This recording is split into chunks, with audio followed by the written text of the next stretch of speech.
My name is Abdullah Muhammad, and I am a face of Gogi.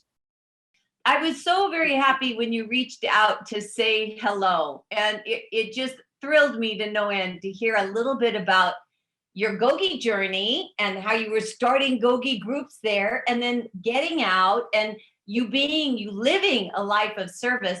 I was so impressed with that I really wanted you to share your story, your Gogi story, and then life now story. What is life now? So, can you just talk to me a little bit about one, how did you get involved with Gogi? And you were really excited that by the time you left, you had everybody excited about it. And then we'll talk to what was it like to get out? How did you feel? What were you doing? And then after that, talk about what you're doing. So let's start with your Gogi journey. Tell me about it. It's kind of unique, really. Cause see, anger management and stuff. That wasn't the first time I took those courses, right? And I started. I tell that it happened my first time. Unfortunately, first time I happened two times. The first time I came out, I had an anger management requirement, and I remember coming home and I'm telling the wife, "Look, don't say nothing to me. I just got back from anger management, and I'm mad as hell." Now that's not the way you're supposed to leave anger management, right? Wow. So when I came in, BSP, there was guys that was involved in the Gogi course, but when I was in, I guess when you first get there, a lot of people weren't able to go there, but yes, a few guys had a few books there, right? And one guy had one. It was the first one, going to Gogi, learning Gogi, and Yeah. I'm like, oh yeah, I've seen that program. That's nothing, man. They don't really work. The guy said, now you ought to try this. I'm like, nah, I wasn't interested, right? And then another guy came in that happened to be martial artist like myself, right? We had some experiences, and he was telling me, look, let's try it once. If you don't, I said, okay, let me listen to it. And so I got his book, and then I was like, wait a minute, this is making some sense here, that right? And then the unique thing about Gogi, one thing I see why it works so good is like other places have you give you a bunch of ritual things to do, and they tell you things like, now you go back and tell the people that sort such thing that you're sorry. And if you really follow that program like they said, your buddy be back in the 2020 for attack and scratch his butt because none of those things work. And you're never working on you. And then Right. pretty soon you get to the point to all you really trying to do is finish a program so you can get off parole. Yeah. But go be looking at you from day one. Uh, I keep what I call my toolbox with me. After all the Gogi tools, Yeah. yeah. Do you have the And little pocket full of Gogi? Do you have one of those little pocket full of? yes, that stays with me. And everything from belly breathing to boss of my brain, it all deals with the person inside. And me being much spiritual, I take it as you condition your soul. Because that's the only person that's gonna make this work is yourself. And Gogi deals with the self, and that's the only way it works. And if you practice the Gogi tools, it's unbelievable. Honestly, you sound like almost like an imam. Well, actually, I am. Oh, are you serious? You are Imam Abdullah? Yeah, Are you serious? yeah. Oh I my am. gosh.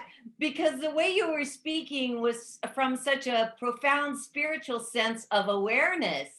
Like you don't just understand the tools, you understand the tools on a bigger picture. And I know you're a Muslim, ma'am. So I figured, well, he sounds like a spiritual teacher because what he's talking about is the human spiritual nature, the nature of the human to be spiritual. And when you talk about the tools and how Gogi has always focused on the individual, I just felt like, oh, yes, you are a Gogi Imam. That's who you are. When I came into VSP, so they didn't. People just coming in didn't have a chance to actually go, but there was a lot of people there that had books, and people left their books. And by now I'm interested. So I started at near a table, and people started coming to the table with me. So I had started a group of five. We started studying Gogi together, and then that five turned into six and so forth, right?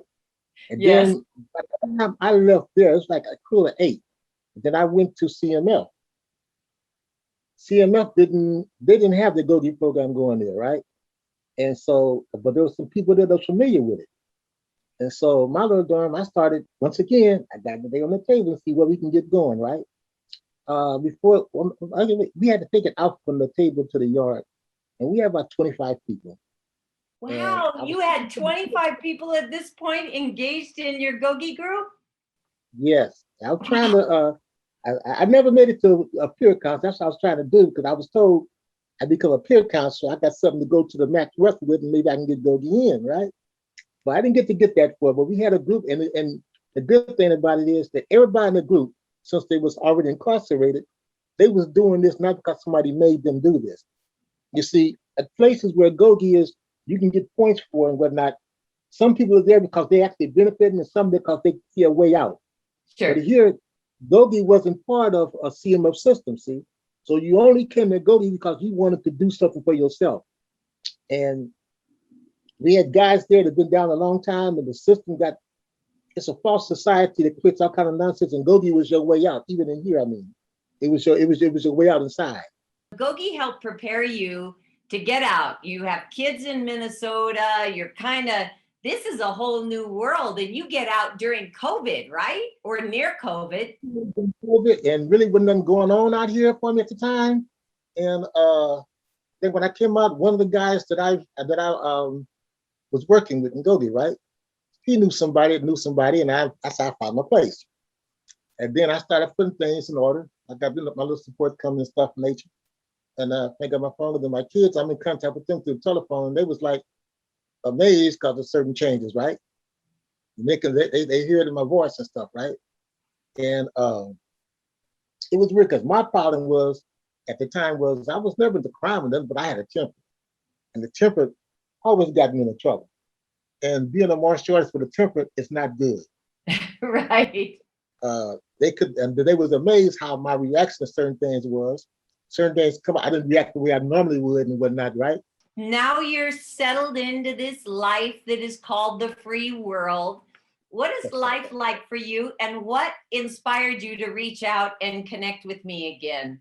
Because basically I owe you so much. Because see, I'm in the process of starting my own clothing label.